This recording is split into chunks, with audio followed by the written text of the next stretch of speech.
Uy, may bago na namang sightings na kinakakiligan ng Lisken fans. Si Enrique Hill na spotan sa New York, habang si Liza Soberano naman, ang ganda-ganda sa Netflix Tudum 2025.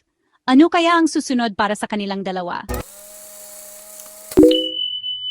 Noong May 31, 2025, nakita si Enrique Hill sa event na Serve, Spike, Unite. 2 Alas Pilipinas doon sa New York. Isa itong volleyball celebration para sa ating pambansang team. Grabe, ang pogi mo pala sa personal. Enrique Hill, na starstruck ako sa'yo ha? Ang sarap halikan ng pisngi mo. Ang kinis. Kita nyo naman, di ba? Grabe talaga ang epekto ni Ken sa mga fans. Ang daming kinilig kasi ang fresh niya tingnan at ang daling lapitan. Sobrang gwapo raw sa personal, walang kupas.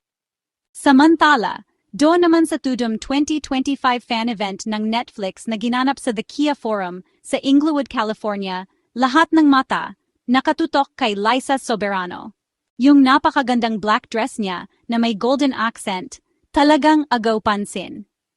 Suot ni Liza, itong napakagandang look na to noong exclusive Netflix party kung saan ni-represent niya ang mga Pinoy creative sa buong mundo.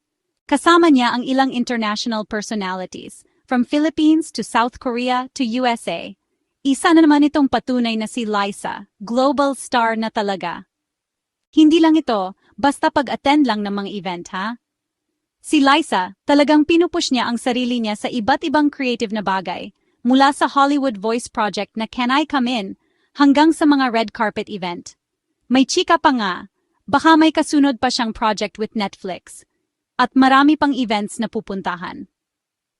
Si Enrique naman, kahit medyo tahimik sa mga project niya ngayon, mukhang may pasabog din siyang hinahanda. Lalo na't laging present siya sa mga malalaking event lately. Kahit na may kanya-kanya na silang landas ngayon, hindi pa rin matatawaran ang impact ng Lisken. Global na si Liza at si Enrique naman, all-out heartthrob pa rin.